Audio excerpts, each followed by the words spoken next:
Tonight, intelligence from top-secret U.S. spy planes is providing startling details about China's spy operations.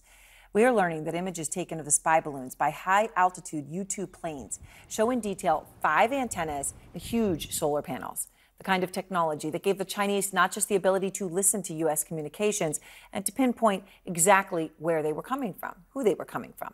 All of this especially alarming as the balloon passed over sensitive military sites before the U.S. Air Force shot it down off the South Carolina coast. A Chinese foreign ministry spokesman says, "I have no knowledge about America's claim that this balloon is part of a fleet. I think it could be part of the information and public opinion war that the U.S. is waging against China. The international community can see clearly who's the world's largest espionage and surveillance country." I can assure you this was not for civilian purposes. That is, we are 100% clear about that. Here we go.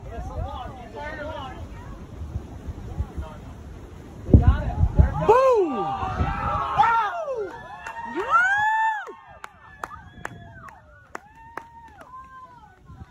That's my Air Force right there, buddy.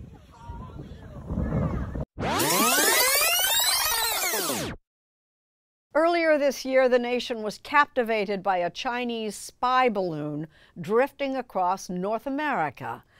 Turns out there's more, or is it less, to that story than meets the eye. America's top-of-the-line jet fighters, seen here in routine training, sent up to shoot down, of all things, a balloon. The balloon is completely destroyed. A Chinese spy balloon floating across the United States.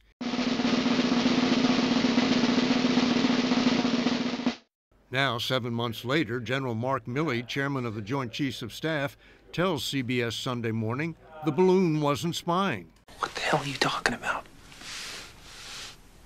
The intelligence community, their assessment, and it's a high-confidence assessment, that there was no intelligence collection by that balloon. So if it wasn't collecting intelligence, what was it doing over the United States?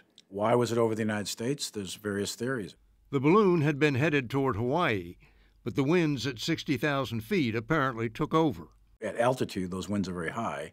The particular motor on that aircraft can't go against those winds at that altitude. And at least one leading theory is it was blown off track. After the Navy raised the wreckage from the bottom, technical experts discovered the sensors had never been activated while over the continental United States. By then, the damage to U.S.-China relations had been done. A civilian airship that's blown off course due to the wind. What say you? Well, this is a pretty classic script that we're watching be acted out. It's an intelligence operation, and they are intended to be out of the public eye and confidential, even if the country that is being targeted is aware of them. And there's a lot of kabuki dancing and that goes on in intelligence so that each country can avoid having to deal with a problem, a diplomatic incident.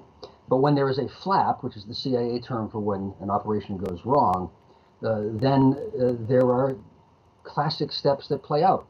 And in this instance, the balloon was noticed, and it was noticed was made public, so the classic response of the perpetrator is to say, "Oh my goodness, there must be some mistake. It was a low-level person who exceeded his orders, or it was a balloon that blew off course that was trying to measure temperatures in the stratosphere." Their assessment, and it's a high-confidence assessment, that there was no intelligence collection by that balloon. When I was a cadet, what's the cadet motto at West Point? You will not lie, cheat, or steal, or tolerate those who do. I was the CIA director. We lied, we cheated, we stole. It was like we had entire training courses. It reminds you of the glory of the American experiment.